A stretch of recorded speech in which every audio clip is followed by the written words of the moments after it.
Hola a todos, agradezco a los organizadores de este workshop haberme invitado a participar para conversar con ustedes sobre estrategias para evitar el envejecimiento vascular acelerado en la infancia a través de cambios en el estilo de vida. Soy Miriam Tonietti, soy médica pediatra especialista en nutrición.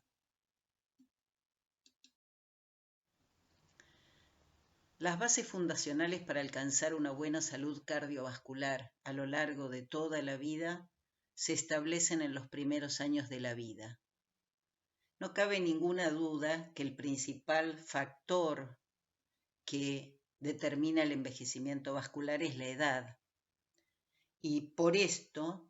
durante décadas, los niños y adolescentes fueron considerados de bajo riesgo. Sin embargo, las crecientes modificaciones en el estilo de vida, sedentarismo, disminución de la actividad física, la pobre calidad de la alimentación y el aumento consecuente del sobrepeso y la obesidad desde edades tempranas tienen un impacto fundamental sobre los factores que aceleran el envejecimiento vascular. La mayoría de las enfermedades cardiovasculares son en gran medida prevenibles y debemos dirigir las estrategias de pesquisa para identificar alteraciones tempranas porque las intervenciones de prevención para modificar el riesgo en la trayectoria cardiovascular deben comenzar en la infancia. Sabemos que la enfermedad cardiovascular típicamente ocurre en la adultez, pero también sabemos hoy que los factores de riesgo que determinan este riesgo de enfermar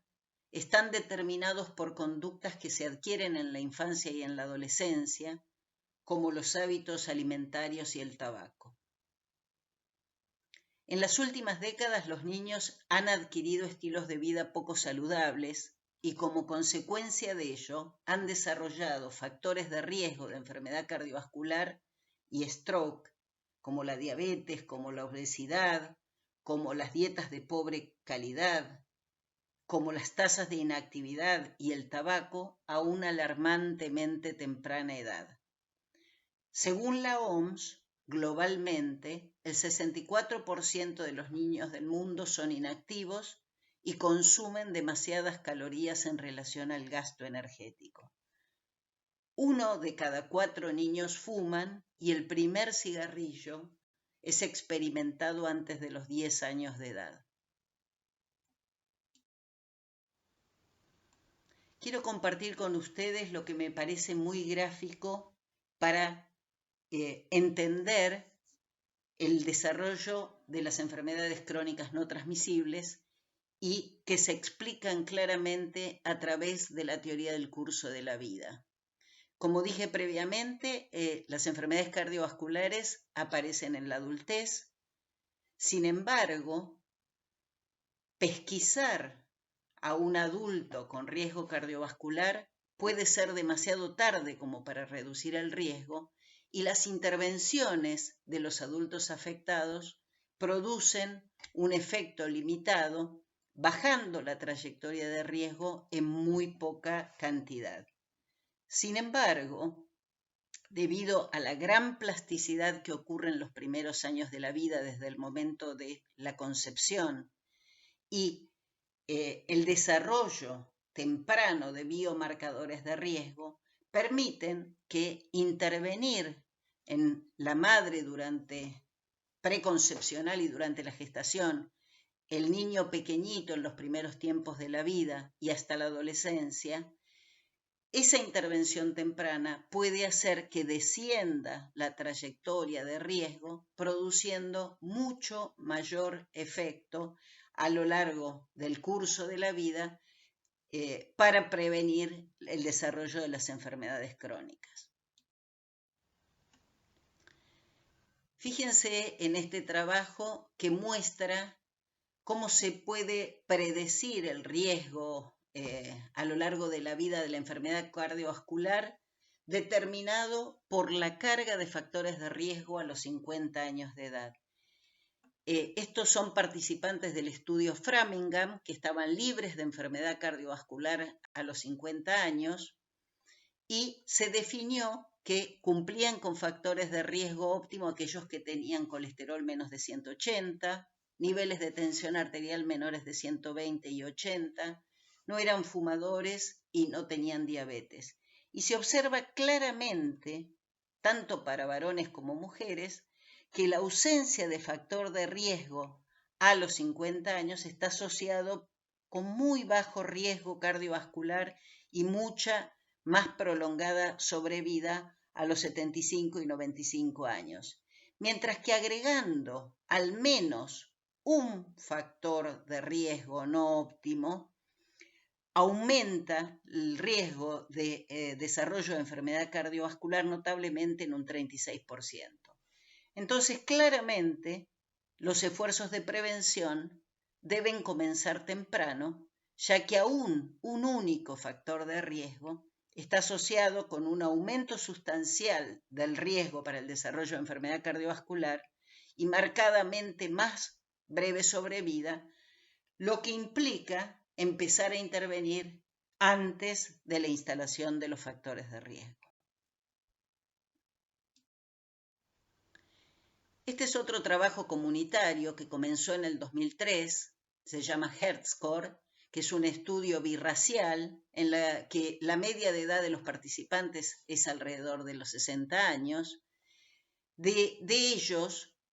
de estos 2.000 participantes, había 800 con bajo riesgo, 1.000 con un riesgo intermedio y 200 ya con enfermedad cardiovascular establecida, de acuerdo a los criterios de Framingham. Y lo que se pudo observar en este estudio comunitario, que solo uno de casi 2.000 participantes pudo cumplir con los 7 componentes de la definición de salud cardiovascular determinados por la Asociación Americana del Corazón en el 2010, y menos del 10% de los participantes alcanzaban al menos 5 componentes. Lo que demuestra que la prevalencia de salud cardiovascular ideal es extremadamente baja en este estudio poblacional comunitario en sujetos de mediana edad. ¿Qué sabemos hoy? Sabemos que la enfermedad cardiovascular por aterosclerosis es la principal causa de muerte en el mundo, que raramente la enfermedad se manifiesta en la niñez y adolescencia, pero que los factores y conductas de riesgo que aceleran el desarrollo de la enfermedad aterosclerótica comienzan en la niñez, y hoy tenemos una fuerte evidencia que demuestra que reducir el riesgo retrasa la progresión hacia la enfermedad clínica. Así es que en el año 2010 la American Heart Association propuso, con el objetivo de mejorar la salud vascular de todos los americanos en un 20% y reducir las muertes de causa cardiovascular y stroke en un 20% para 2020, introducir un nuevo concepto de salud cardiovascular ideal. A partir de esto, define métricas para monitorearlo a lo largo del tiempo y los divide en conductas de salud ideales. Eso sería el no consumo de tabaco, tener un índice de masa corporal normal, un patrón regular de actividad física y un patrón alimentario consistente con las guías alimentarias de cada país, y también la presencia de factores ideales de salud, como son el colesterol total sin tratamiento menor de 200 miligramos por ciento, la tensión arterial sin tratamiento con niveles menores de 120/80 y la glucemia en ayunas menores de 100 miligramos por ciento. También definió en ese momento las métricas para niños y adolescentes, considerando ideal el no consumo de tabaco, un índice de masa corporal menor al percentilo 85, que es el que define sobrepeso, Actividad física entre los 12 y 19 años, mayores de 60 minutos, una actividad física de moderada vigorosa diaria. Un patrón dietario que lo definió para los niños de 5 a 19 años con un score de dieta ideal que debía alcanzar los de 4 a 5 componentes. Y de los factores ideales de salud, un colesterol total menor a 170 miligramos por ciento, una tensión arterial menor al percentilo 90 y una glucemia en ayunas menor de 100 miligramos por ciento. Y definió como ideal la salud cardiovascular a la ausencia de enfermedad cardiovascular manifiesta con la presencia simultánea de las 7 métricas: no tabaco, patrón alimentario saludable, niveles suficientes de actividad física, peso normal y niveles normales de colesterol total, tensión arterial y glucemia en ayunas.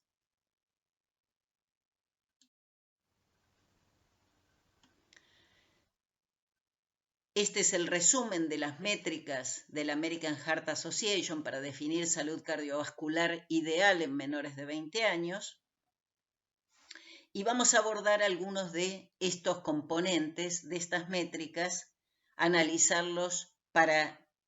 evaluar las estrategias de prevención. Es así que se define dieta ideal y que está en concordancia con la mayoría de las guías alimentarias de todos los países que las tienen, que están definidas por componentes a incluir y componentes a restringir. Y dentro de los componentes a incluir como una fuerte recomendación es el consumo de frutas y verduras entre 4 y 5 porciones al día, el consumo de carnes magras, pero fundamentalmente incluir el pescado no menos de 2 veces a la semana, con especial preferencia de pescados grasos por su buen contenido de ácidos poliinsaturados omega 3, el uso de cereales de grano entero, que son ricos en fibra,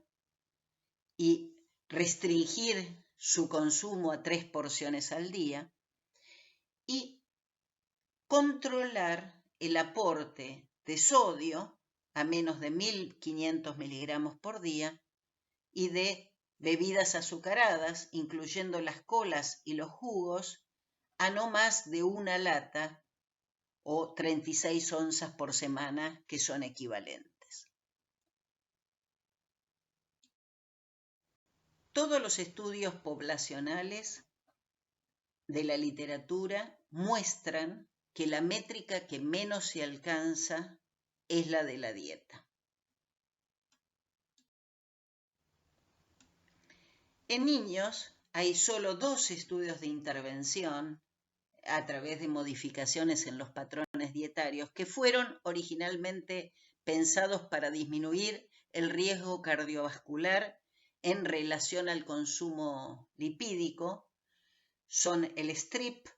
y el DISC. Ambos reúnen consejería nutricional y modificaciones conductuales y evalúan los beneficios producidos en la salud cardiovascular. Y en ambos se han demostrado beneficios manifiestos. Para mostrarle algunos datos del estudio STRIP en población finlandesa. Este es un estudio randomizado y controlado en el que entre los años 1990 y 1992 se reclutaron familias con bebés de 6 meses de edad. A los 7 meses, mitad de los infantes fueron alocados a una intervención a través de consejería nutricional repetida que se basaba en la restricción de la grasa saturada, y la mitad de la población recibió un seguimiento habitual, y luego en la población se trató de hacer consejería en relación al tabaco. Y lo que se pudo observar, estos bebés fueron seguidos hasta los 20 años. A través de la intervención se observó cambios favorables en la dieta, menores niveles de colesterol del LDL, menores niveles de tensión arterial y menor agrupamiento de factores relacionados al sobrepeso. Y fíjense que se hicieron cortes transversales para evaluar el score de salud cardiovascular ideal a los 15, a los 17 y a los 19 años. Fíjense que en ninguno de estos momentos de corte la población alcanzó las 7 métricas, que de las 7 métricas, la dieta es la que obtuvo el peor resultado en cuanto al score favorable. Se observó que el número de métricas favorables disminuye con la edad, con una tendencia significativa, que 5 métricas se alcanzaron en el 60% de los niños a los 15 años, en el 45% a los 17 años y solo en el 34% a los 19 años. Que en el grupo de intervención siempre tuvo mejores métricas que en el otro grupo. Cuando uno mira la prevalencia de adolescentes que tienen la métrica ideal individualmente, se observa que prácticamente ninguno cumplió con los niveles requeridos de sodio menor de 1500 miligramos, que un quinto de la población logró cumplir con la métrica de la reducción de las bebidas azucaradas, que la mitad de la población llegó a cubrir la ingesta de granos completos, 1 de cada 3 cumplió con la recomendación de pescado 2 veces por semana, y un muy bajo porcentaje de casos, aproximadamente un 4% para los varones y un poquito mejor, hasta un 20% para las niñas en relación a consumo de frutas y vegetales. Y cuando se observa el impacto sobre la salud cardiovascular, que se muestran en la gráfica de la derecha, se observa que la elasticidad aórtica era mucho mejor en aquellos que tenían un score de salud cardiovascular ideal de al menos 6 métricas, y con respecto al espesor de la íntima media carotidia, se pudo observar una diferencia de 0.067 milímetros en el espesor en adultos jóvenes entre los que cumplían un índice cardiovascular de 1 versus los que tenían 6, y aparece un concepto de edad vascular que marca una diferencia de 11.8 años. Los participantes con solo una métrica tenían una edad vascular de 12 años mayor comparados con los que tenían o que cumplían con 6 métricas ideales de salud vascular. Es decir, que aquellos con pocas métricas del score eran 12 años más viejos vascularmente. Entonces, ¿qué es la aterosclerosis? Sabemos que es un proceso progresivo que comienza en la infancia y que depende de la intensidad y persistencia de los factores de riesgo,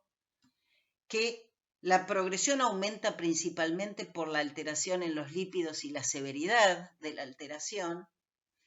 y que la identificación precoz y el control temprano de los factores de riesgo es capaz de reducir el riesgo cardiovascular en la vida adulta. Pero entonces, ¿cuáles son los factores de riesgo que tenemos que intentar identificar tempranamente en los primeros años de la vida para promover conductas que permitan disminuir el riesgo? Algunos de estos factores son inmodificables, como la edad, la historia familiar, algunas condiciones predisponentes, como procesos de enfermedad que aumentan el riesgo cardiovascular, pero otros de los factores que son modificables a través de las estrategias y la promoción de un estilo de vida saludable, como pueden ser la dieta, la actividad física, el tabaco y el desarrollo de la adiposidad. Sabemos a través de estudios clásicos, como fueron el estudio PEDEI y el estudio Bogalusa, que la instalación de lesiones tempranas como las estrías y las placas fibrosas en aorta y arteria coronaria se desarrollan tempranamente desde los primeros años de la vida, y el estudio Bogalusa nos mostró que en gran medida la instalación y la presencia de estrías y de placas fibrosas dependen del número y de la intensidad de los factores de riesgo. Nos permitió aprender que los factores de riesgo cardiometabólico empiezan temprano en la infancia y que tienden a agruparse, y que este agrupamiento tiende a aumentar directamente el riesgo cardiometabólico. Pero también nos enseñó el estudio Bogalusa que la ausencia de factores de riesgo está asociado con ausencia de lesiones ateroscleróticas avanzadas, aún en los sujetos de mayor edad.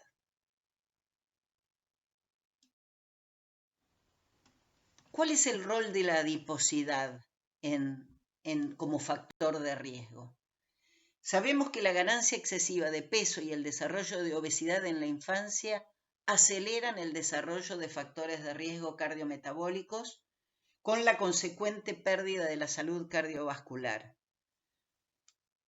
Hoy sabemos que los niños y adolescentes obesos tienen peores perfiles lipídicos, tienen mayores triglicéridos, mayores niveles de colesterol y de LDL y menores niveles de colesterol de HDL, que tienen mayores niveles de tensión arterial y que tienen mayores concentraciones de glucosa en relación a la insulina que sus pares no obesos. También sabemos que la obesidad está asociada al aumento de la masa ventricular izquierda y al aumento del espesor miointimal ya desde los primeros años de la vida y en la adultez temprana. Y la OMS señala que 16 millones de años de vida productiva se pierden ajustados por discapacidad, y 1.7 millones de muertes ocurren en el mundo atribuibles al bajo consumo de frutas y de vegetales. Los factores de riesgo tienden a acarrearse, es decir, que niveles percentilares altos de cualquier factor de riesgo en la infancia tienden a arrastrarse hacia la adultez, condicionando desde temprano el riesgo cardiovascular. Uno de los factores de riesgo que se arrastra con más fuerza desde la infancia a la adultez es la obesidad, mucho más que cualquier otro factor de riesgo. El colesterol y la tensión arterial tienen un acarreo moderado entre niños 20 a 30 años después. Pero esos niveles de colesterol o tensión arterial en los cuartiles superiores aumentan el acarreo cuando los sujetos se ponen obesos tempranamente, determinando mayores niveles de tensión arterial alta y mayores niveles de alteraciones en el perfil lipídico. Con respecto al acarreo de la adiposidad, el estudio Bogalusa permitió reconocer que el 84% de la población de niños entre los 5 a 14 años que fueron seguidos a la adultez, que tenían un percentilo de índice de masa corporal en la infancia entre el 95 y el 99 percentil fueron obesos en la adultez. Y que 100% de los niños que tuvieron un índice de masa corporal mayor al percentilo 99 fueron adultos obesos. Y observen en la gráfica de la derecha cómo a medida que aumenta el percentil de peso por encima de los niveles que definen sobrepeso, que es el percentil 85, aumentan exponencialmente el riesgo de tener un colesterol total mayor de 200, triglicéridos altos, una baja de colesterol de HDL, un aumento en los niveles de la insulina por encima del percentil 95 y de los niveles de tensión arterial tanto sistólica como diastólica. En el año 2016, la Organización Mundial de la Salud nos informó que en las últimas décadas la obesidad infantil se ha decuplicado, que la mayoría de la población mundial vive en países donde el sobrepeso y la obesidad matan a más gente que la desnutrición. Y también sabemos que la obesidad es prevenible. Algunos aspectos para poder definir una alimentación saludable. La alimentación saludable se define por aspectos de cantidad, de calidad y balance. A la izquierda de la diapositiva puede verse el requerimiento de energía según edad y fíjense que desde el mismo momento del primer año hasta completar la adolescencia, los niveles de energía están claramente separados según la actividad física, sea liviana, moderada e intensa. Y por otro lado, tener en cuenta que del valor calórico diario no debe haber más de un 10%, y esto es una recomendación fuerte de la Organización Mundial de la Salud, no debe haber más de un 10% de calorías discrecionales, fundamentalmente a expensas. Las calorías discrecionales son calorías vacías, a expensas fundamentalmente de el consumo de azúcares adicionados en la dieta. Y hay una recomendación condicional que sugiere que este consumo de calorías discrecionales sería conveniente que no superaran el 5% del valor calórico total. Este es un modelo de dieta saludable que fue propuesto por el panel de expertos del colesterol en el año 2011, que es la dieta Child 1, que propone un escalonamiento desde inicio de la vida, donde propone que del nacimiento a 6 meses sea a través de la lactancia exclusiva, entre los 6 y a 12 meses, en donde empieza a haber una transición a fórmulas, que las fórmulas sean modificadas si es necesario, porque no se puede mantener la lactancia exclusiva. Se propone no hacer ninguna restricción grasa y que solamente el bebé tenga ingesta de agua o de leche hasta el año de vida, no otras bebidas. Entre los 12 a 24 meses se propone continuar la lactancia sin restricción de grasa, salvo indicación médica por alguna patología presente, alentar el consumo exclusivo de agua y limitar otros jugos que no sean 100% de fruta natural y aún estos en cantidades limitadas, valorar el aporte de grasa total y de grasa saturada, controlar los niveles de colesterol y limitar desde esos primeros tiempos de la vida el aporte de sodio. Entre los 2 a 10 años, proporcionar lácteos parcialmente descremados, y continuar con el consumo exclusivo de agua, limitando otros jugos que no sean el 100% de fruta natural,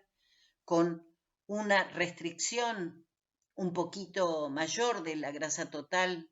y de la grasa saturada, recomendar desde estos primeros tiempos de la vida la introducción de fibras en la comida y limitar el aporte de sodio, y entre los 11 y 21 años continuar con lácteos descremados, continuar con las recomendaciones de agua y la restricción de jugos, continuar con el control de las grasas y del colesterol, continuar con la limitación del aporte de sodio y recomendar dietas con alto contenido de fibra. Un modelo similar al patrón anterior de la Child 1 es la dieta DASH, que inicialmente fue propuesta para frenar los niveles de tensión arterial alta, donde se observa claramente el número de porciones al día de alimentos fuentes ricos en fibra fundamentalmente y de minerales como potasio, magnesio y vitaminas y hierro, donde el número de porciones depende del valor calórico total a suministrar y donde se promueve un uso controlado de grasas, aceites y de azúcares añadidos, y donde se propone prestar atención que estos azúcares que se añaden deberían ser bajos en grasas.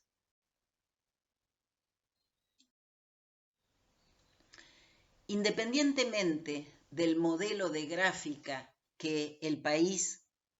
encuentre para representar a la población cuáles son las propuestas de dietas alimentarias, en todas estas gráficas lo que se observa es que se promueve fuertemente el agua como bebida de consumo, alimentos ricos en fibra y densamente ricos en nutrientes, con minerales y vitaminas, y una reducción fuerte de grupos densamente energéticos cargados de grasas y azúcares añadidos. Entonces, resumiendo, el patrón de dieta saludable debería ser aquella que tenga un alto consumo de verduras y frutas, con un consumo moderado de lácteos fundamentalmente descremados, que proponga el uso de cereales a través de granos integrales,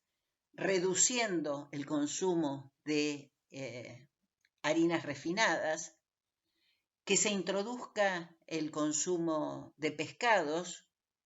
que se aumente el consumo de legumbres, semillas y nueces y que se controle el consumo de grasas y aceites con una fuerte reducción de dulces o azúcares agregados. Entonces, ¿cuáles fueron los objetivos dietarios de la Asociación Americana del Corazón? Estableció un score de dieta saludable y definió que ideal fuera una dieta que cumpliera con 4 a 5 de esos objetivos.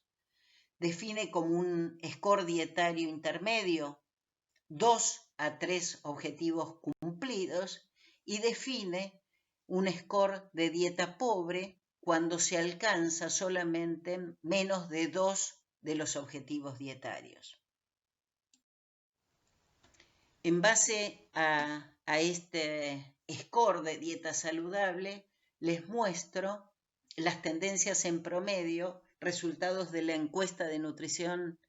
de la encuesta nacional de nutrición y salud de los Estados Unidos entre los años 2011 y 2012, considerando como métrica primaria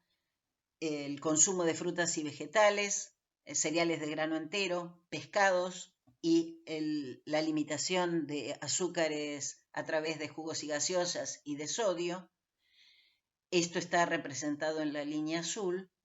El gráfico de la izquierda corresponde a los resultados en niños entre los 5 y 19 años y el gráfico de la derecha adultos mayores de 20 años. Y fíjense que tomando en cuenta esta métrica primaria, en los adultos no llega a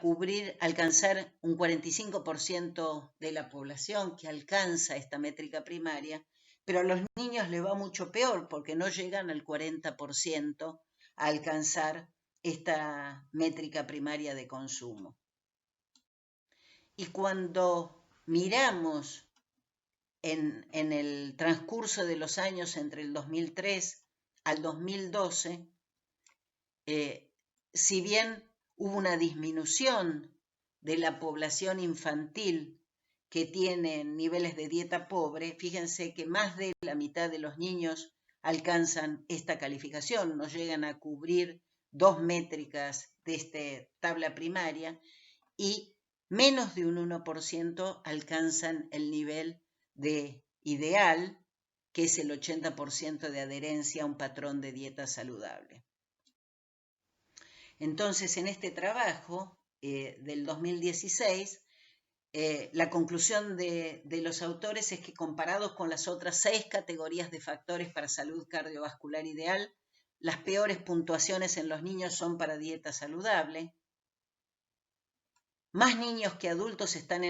ubicados en la categoría de calidad de dieta pobre en todas las edades, en todas las razas y en ambos sexos, y que se observa un sobreconsumo de sal, de azúcar, de grasas sólidas y harinas refinadas, con un pobre consumo de frutas, vegetales y cereales de grano entero. Este es un trabajo que se desprende de ese estudio finlandés de riesgo cardiovascular en jóvenes fineses, en los que participaron 2.000 participantes que fueron seguidos hasta los 27 años y donde se observa que la frecuencia de consumo de vegetales en la infancia se asocian con la prevalencia de síndrome metabólico en la adultez. Hay un consumo inversamente relacionado de vegetales con el síndrome metabólico en la adultez, en un ensayo multivariado que se ajustó por edad, sexo, lípidos, la tensión arterial, la insulina, el índice de masa corporal, la PCR como marcador de inflamación, la historia familiar de diabetes e hipertensión y el nivel socioeconómico, y que esta asociación de consumo en la infancia persistió aún después de ajustar por consumo de vegetales en la adultez. Y que la disminución del consumo de verduras en la niñez se asoció con altos niveles de tensión arterial significativamente y con triglicéridos altos.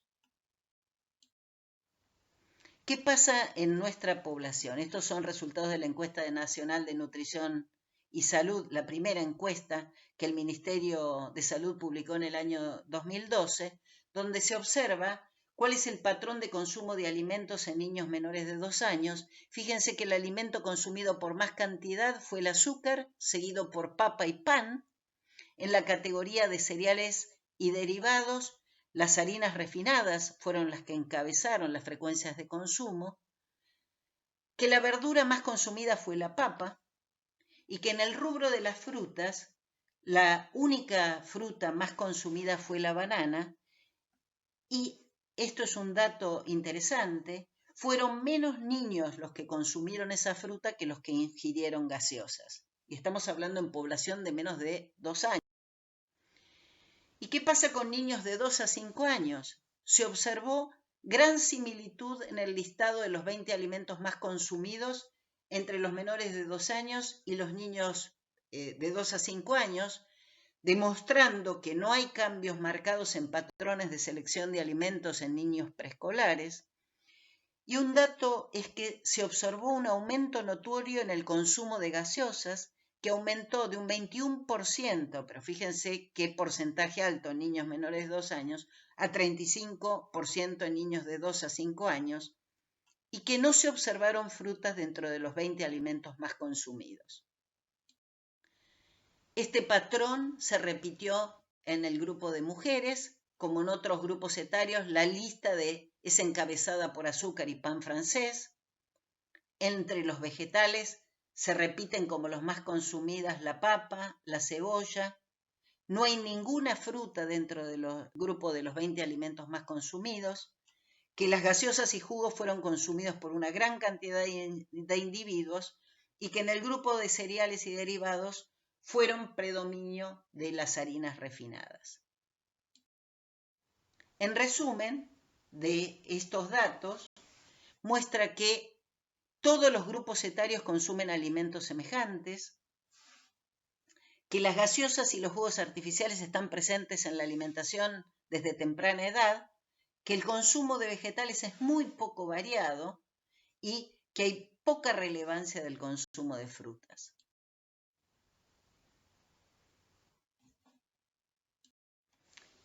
Un dato importante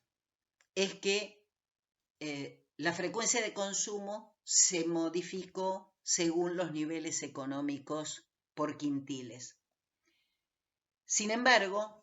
solo 1 de cada 3 de la población de 2 años y más consumió frutas al menos una vez por día en los últimos 3 meses. El grupo de 13 a 17 años tuvo un menor consumo de frutas frescas comparados con los más chiquitos y los más grandes, pero el quintil más alto económicamente muestra, aunque bajo, el doble de consumo de frutas que el quintilo más bajo. Y para las verduras también la frecuencia de consumo entre los menores fue menor que en los adultos mayores. Con los lácteos se registró mayor consumo de leche, yogur o queso en el nivel de mayor nivel socioeconómico, pero solo la mitad de la población respecto del primer quintil. Con respecto a las carnes, solo el 25% de la población refirió haber consumido pescado fresco o enlatado una vez por semana, pero se observó también una diferencia entre el quintil más alto económico que en el quintil más bajo, 2,5 veces mayor. Un consumo muy alto entre los niños y adolescentes de azúcares en las bebidas, mucho más consumo que entre los adultos, y en los 2 quintiles más bajos los valores superaron al total nacional y fueron más de 2 veces mayores que el registrado en el quintil más alto.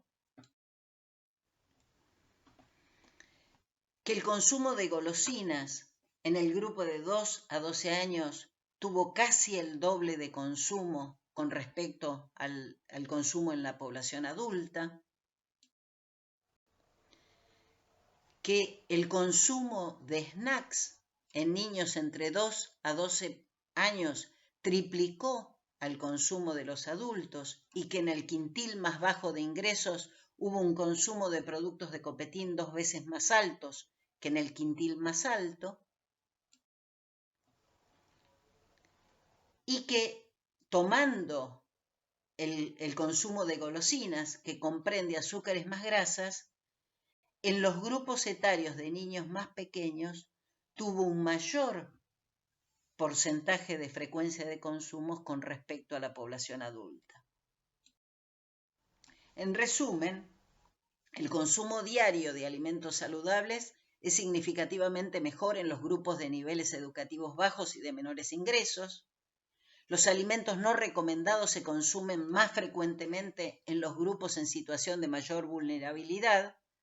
que el patrón alimentario de los niños y adolescentes es significativamente menos saludable que el de los adultos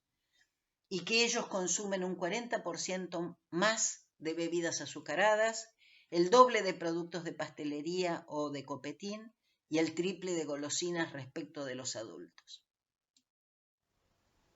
Estos son resultados de la Encuesta Mundial de Salud Escolar, En el año 2018 se publicaron los resultados de la tercera encuesta y acá están expresados comparativamente la primera, la segunda y la tercera. Se observa que sigue siendo baja el porcentaje de estudiantes con bajo peso, pero que sigue aumentando en las tres ediciones el porcentaje de estudiantes con sobrepeso y obesidad y el porcentaje de estudiantes que consumen su alimentación en lugares de comida. Con respecto a los niveles de actividad física, en la última edición se observa un aumento del porcentaje de estudiantes que pasaron 3 o más horas sentados durante un típico día habitual y se observó un estancamiento en el porcentaje de estudiantes que fumaron cigarrillos con respecto a las ediciones anteriores. En resumen,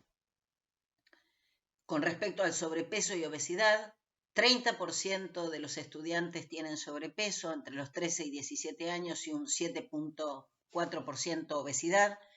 más en varones, que hubo un aumento en las tres ediciones del sobrepeso y obesidad, y en consonancia con otras encuestas nacionales en otros grupos poblacionales, hay un aumento progresivo y sostenido del sobrepeso y obesidad en adolescentes con predominio en los varones. Con respecto a la alimentación, muy pocos, 1 de cada 5 de los estudiantes consume frutas 2 o más veces por día y solo 10% de los adolescentes consume verduras 3 o más veces diarias. 1 de cada 3 consume bebidas azucaradas 1 o más veces al día. Y en consonancia con otras encuestas nacionales, se observa un bajo consumo de frutas y verduras en los adolescentes en general. Con respecto a actividad física, el porcentaje de jóvenes físicamente inactivos y sedentarios siguen siendo elevados y alarmantes, especialmente preocupantes en las mujeres, y se observa un crecimiento acelerado del consumo de tabaco en función de la edad, que se manifiesta en el hecho que se duplica el consumo de cigarrillos y otras formas de tabaco cuando se fracciona a los estudiantes entre el grupo mayor de 16 a 17 años respecto de los de 13 a 15. La última encuesta de nutrición y salud, publicada en el año 2019, muestra cifras que continúan en aumento para sobrepeso y obesidad en niñas y niños menores de 5 años, donde se observa que el exceso de peso está presente en más del 13% de la población de niños menores de 5 años, y con respecto a los niños de 5 a 17 años, el exceso de peso está presente en el 40% de la población, con un 20% que corresponde a sobrepeso y 20% que corresponde a obesidad. Este es un estudio muy importante, que es un fragmento del estudio ELANS. ELANS es un estudio latinoamericano de nutrición y salud que tomó a adolescentes y adultos de 8 países de Latinoamérica y reunió una población de 9.000 sujetos. Y muestro solamente los datos de Argentina, donde se muestra que la población argentina consume en promedio 114 gramos por día de azúcares totales y 90% de azúcares agregados. Este azúcar está fundamentalmente en las infusiones, que este porcentaje de azúcares corresponde al 15.9% de la ingesta calórica. Recuerden que la OMS promueve fuertemente que sea menor del 10% y ojalá menos del 5%, comparado con otras regiones del mundo como en Europa, Norteamérica. Argentina está con niveles superiores del consumo de azúcares, que el porcentaje de energía total proveniente de los azúcares agregados fue mayor en el grupo de adolescentes, que todos los grupos etarios exceden este 10% propuesto por OMS, y que la ingesta de estos azúcares fue inversamente proporcional al nivel socioeconómico y termina concluyendo que en Argentina la ingesta de azúcares agregados excede el 50% de las recomendaciones. Este es un gráfico que me gusta mostrar para entender qué complejo es las elecciones, cómo los factores que influencian las elecciones alimentarias. Sabemos que hay factores individuales, factores que tienen que ver con el entorno familiar y estos son fundamentales, el rol de modelaje parental, los estilos de vida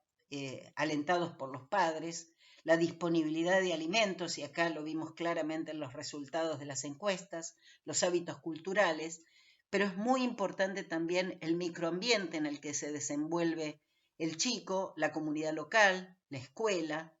el acceso a sitios de alimentación de comida rápida y una responsabilidad importante también para el macroambiente del que provienen las políticas económicas, la ley, las políticas de Estado en relación a la regulación para la industria, las relaciones con la industria, la influencia de los medios en las elecciones alimentarias y los medios de transporte. Sabemos desde hace ya varios años que los niños adquieren muchos hitos madurativos en los primeros 24 meses, que la conducta alimentaria se desarrolla fuertemente con un impacto trascendente en el periodo de transición entre el consumo exclusivo de leche materna hasta la incorporación a la mesa familiar, y que las prácticas parentales, qué, cómo, cuándo se alimentan a los niños, tienen un rol crítico en la formación de preferencias y conductas alimentarias infantiles. Este es un estudio que me gustó traer porque aborda de ese estudio inicial de niños finlandeses en las que se establecía modificaciones en el aporte de las grasas a modo de influir en el riesgo cardiovascular posterior, y este es un seguimiento de estos chicos y donde se evaluó lo que pasaba con sus padres del grupo control y del grupo intervenido. Y lo que se observó en los gráficos de la derecha, que los padres del grupo intervención, que habían tenido una restricción en el consumo de grasas, mostraban menor ingesta de grasas saturadas y mayor ingesta a partir de poliinsaturados, y fundamentalmente en las madres se observó menores niveles de colesterol total y de LDL. No tanto así pudo demostrarse en los padres. Este estudio muestra por primera vez que una intervención dietaria orientada a los niños también contribuye de manera beneficiosa para la dieta parental a largo plazo y que se tiende a reflejar en los niveles de las concentraciones lipídicas, particularmente en las madres, y enfatiza que la asesoría nutricional longitudinal que se dirige a los niños puede ser una manera eficiente también de mejorar la dieta en los padres. Con respecto a la escuela, uno debiera pensarla como una ventana de oportunidad. Sin embargo, los datos en nuestro país demuestran que solo 2 de cada 10 estudiantes reportan que en la institución se les provee frutas frescas. 3 de cada 10 estudiantes reportan que se les da lácteos. 6 de cada 10 reportan que se les provee agua segura, pero casi un 26% siempre les ofrecen bebidas con azúcar. A las 2/3 partes de los niños escolarizados la escuela le provee casi siempre facturas, productos de pastelería o cereales con azúcar, y en 8 de cada 10 hay kioscos dentro de la escuela. Puede ser una ventana de riesgo o una ventana de oportunidad para modificar los productos que se ofrecen en estos establecimientos. Me gustó este gráfico que me parece resume los procesos fisiológicos a través de los cuales una dieta saludable y intervenciones sobre factores del estilo de vida, como pueden ser la restricción energética y la actividad física, bien regulan los procesos de resistencia al estrés y de homeostasis y frenan los mecanismos primarios de inflamación y estrés oxidativo condicionantes de disfunción endotelial y desarrollo de la enfermedad cardiovascular, en contrapartida de cómo una dieta de mala calidad y una conducta sedentaria promueven procesos de envejecimiento adverso a través de la disfunción mitocondrial y estimulando estos mecanismos primarios de inflamación, estrés oxidativo y disfunción endotelial. En este sentido, quiero rescatar, así como hablé de la dieta, la importancia de la actividad física en la salud cardiovascular, y así como hay gráficas de alimentación saludable, en el año 2019, el Consenso de Prevención Cardiovascular en la Infancia y Adolescencia de la Sociedad Argentina de Pediatría estableció niveles de actividad física tratando de acumular al menos 60 minutos de actividad física diarias para promover una adecuada salud cardiovascular. Tips para los padres: utilizar tamaños de raciones adecuadas y una alimentación variada, ajustar la oferta calórica al grado de actividad física y a las necesidades de crecimiento, promover alimentos densos en nutrientes y reducir el consumo de alimentos ricos en grasa y azúcares refinados, reducir ingesta de sal y azúcar, propiciar mayor número de comidas en casa y en familia y reforzar el valor del agua y de la leche en contraposición a otras bebidas. ¿Qué pasa con los niños en países en desarrollo como el nuestro?